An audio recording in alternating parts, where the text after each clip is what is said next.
everybody. Thanks for listening to On the Podcast. It's a short form episode podcast that you can listen to while you're doing your business on the pot. Or you've decided to pick up the art of treasure hunting. Is that an art? It is. And you're out in the middle of nowhere and you're like, this is not going well, and you're getting frustrated. Not a bear? Is that a bear?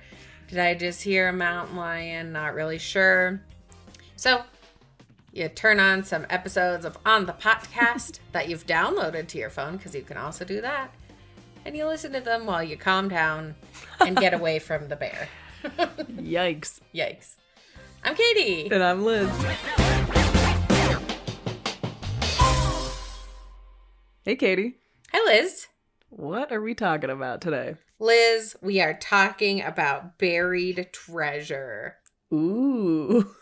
I know. Ooh is the right sound for buried treasure. What was the movie with the mice?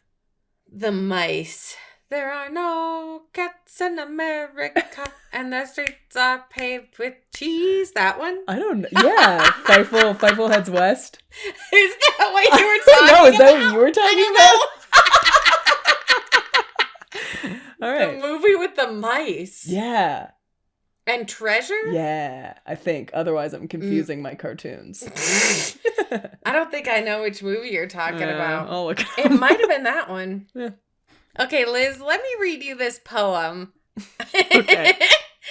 And you have to guess. And I'm going to ask you, I guess, a question. Okay. After that. But I only want to read part of it because it's kind of long. Okay. Okay.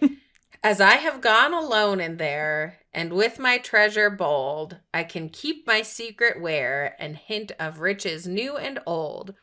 Begin it where warm waters halt, and take it in the canyon down, not far, but too far to walk, put in below the home of Brown. From there, it's no place for the meek, the end is drawn ever nigh. There'll be no paddle up your creek, just heavy loads and water high.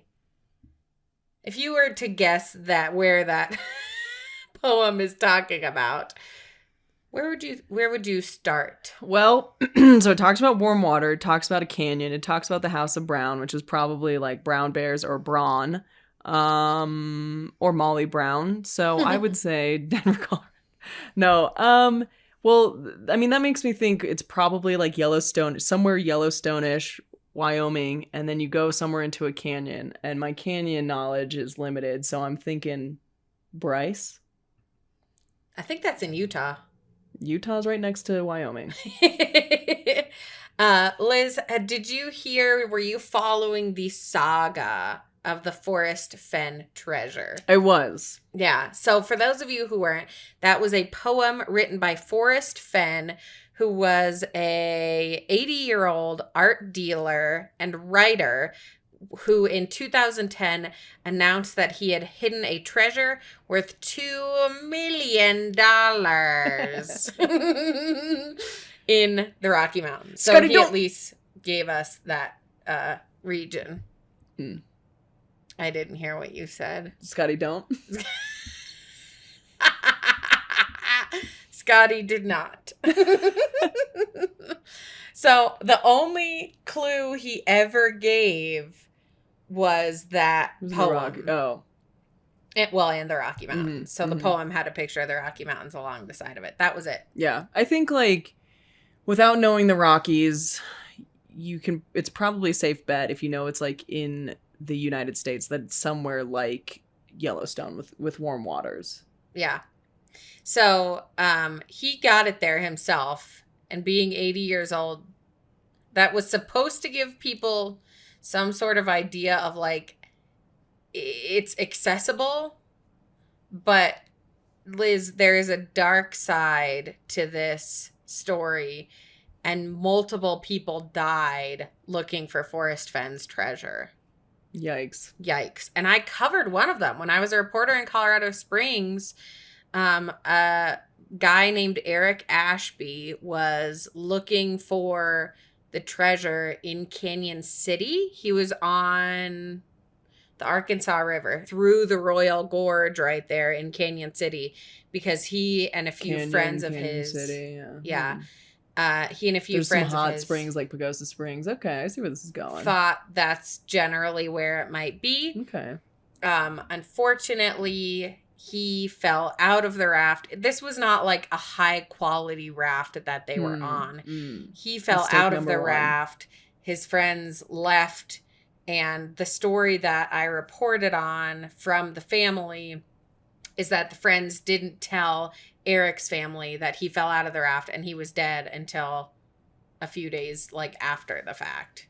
Yikes. Not great. It turned into this whole thing. The family tried to get legislation, but unfortunately, like in situations like that, so he died in July of 2017. Randy Bilyeu went missing in 2016, January of 2016, and was found dead in July. Jeff Murphy from Batavia, Illinois, was found dead in Yellowstone in June of 2017.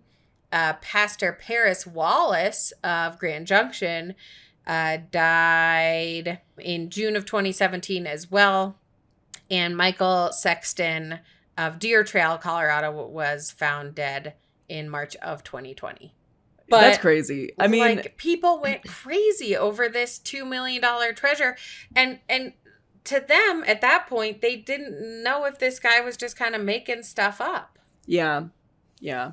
Well, and like, I don't know if you've ever seen Grizzly Man, but the dude goes at a specific time when the grizzlies aren't as aggressive. And so part of me wonders if like Fenn went out and buried this at a time that was like mild, right? And easier to get to. And people just don't take that into account. And so they're just out in these, they see the poem and they're just out in these situations where it's not as safe. And they're not like factoring in that conditions. That an 80-year-old man did this. So I even reached out to him. He didn't ever get back to me when Eric Ashby passed away. Was it by email? Because he is 80. It was by email, but he was a very spry. At that point, he was like 87 because you can it was be in spry 2017. and not use your email. Nope. But he did respond to other people's emails. He just didn't respond to mine. It's fine. Yikes. Katie Spencer KRDO did not mean that much to Forrest Fenn. But a lot of people were kind of pushing back and saying, like, multiple people have died. This has become way too dangerous. And he was like, I'm telling you guys, I was 80 when I put it out there. It is not in a dangerous location. But he didn't ever say, let's not do this because multiple people have died. So, Crazy. I know. So, eventually, we do know this day. It was found on June 6th of 2020. Fenn wrote on his blog that the treasure had been found. He said he did not know the person who found it, but the poem led that person to the precise spot. And for a while, that person was veiled in secrecy. Yeah, I mean, it's going to be found in 2020 because we ain't got nothing to do. We're in lockdown. We're just like, we're trying to figure out how to keep time. We don't have a job. So we're just out in the wilderness and we're like, yeah, let's just go find $2 million and put an end to this. Out treasure hunting. Yeah. Yeah. So, for like a few days, for 10 days, it was kind of like, did somebody find it? Did they not find it? But on June 16th, he posted 3 photos of himself with the treasure, with what looked like to be in a lawyer's office. Again, the person who found it wanted to remain anonymous, so we still didn't know. And then in September of that year, Forrest Fenn passed away. Well, he was just holding on. He was holding on. That's it was the crazy. craziest thing in the world for somebody to find this. Yeah. So he died on September 7th of 2020 of natural causes. On September 23rd, just a few weeks after he passed away, an anonymous author who penned themselves as the finder wrote, quote, "I am the person who found Forrest's famed treasure. The moment it happened was not the triumphant Hollywood ending some surely envisioned. It just felt like I had just survived something and was fortunate to come out the other end." Holy cow. He said that it took him 25 full days of scouring one specific area to locate the treasure. And although he solved the riddle in 2018, he wasn't actually able to locate the chest until 2020. Dang. So he But was it looking also, for like, 2 years. Well, yeah, because if you solve the riddle, right, then you have to get to the spot, and then you have to actually, like, probably dig for a while. I've seen the movie Holes.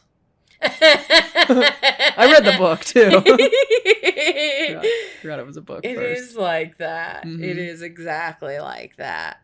So, in December of 2020, Outside Magazine published an article revealing the identity of the finder. It was 32-year-old Michigan native and medical student Jack Stoof. Wow, 32 years old. He was the same age as me when that was found, and I wasn't doing anything but wearing soft pants under hard pants. So we don't know exactly where it was found besides in Wyoming. There's like a lawsuit going on. Also, Jamie McCracken, a Floridian who believes Fenn moved the treasure 4 times way. to keep him from finding it, launched a lawsuit. No way. That guy's out of his mind. Yeah. There's no way that an 80-year-old moves a treasure 4 times to keep one guy away from it. Yeah, no, I wouldn't think so either. And he wasn't trying to keep No, people away he from it. wasn't. He was trying to have people find it. A little So, fun. so there was a lot involved in what was supposed to be, I think, a fun treasure hunt that people ruin things sometimes. People always ruin things. Ooh. So, Somewhere in Wyoming. I was right. somewhere in Wyoming. I was right. So there you go. Mystery sort of solved. He has the treasure chest, but now there's still lawsuits. I'm curious, like, where exactly it was, but I'm not curious enough to spend that much time dissecting that poem. So I'm just gonna wait, because eventually it'll come out. Eventually it'll come out. So Liz, the value of the chest, as I said, was estimated to be as high as $2 million, depending on the appraised value of the items. And then just a few months ago, in December, after the treasure had been found, an auction of items from the treasure chest resulted in a mere $1.3 million. Wow. Forrest Fenn. Screwing us over. Got the last laugh after death. After death. There you go. So, Treasure. That is what you are. You're my shining star. Somewhere in Wyoming. Where the hot waters are. Where hot waters and browns and the rocks. Browns in the House of Brown. Wow. There you go. I love a good treasure hunt. Me too. It was riveting for a little while. Yeah. Yeah. It was all we could think about. And now it's just 2020. lawsuits. Now it's kind of boring. Thanks, Katie. You're welcome. What is that inside my body? A little bit of sense of adventure, but a lot of bit of knowledge. A very small amount of sense of adventure. Okay. All right. Happy treasure hunting. Yeah. Don't forget to treasure yourself a little bit. Oh, yeah. Yeah. Nice. Yeah, we're all treasures. See you next time. Bye.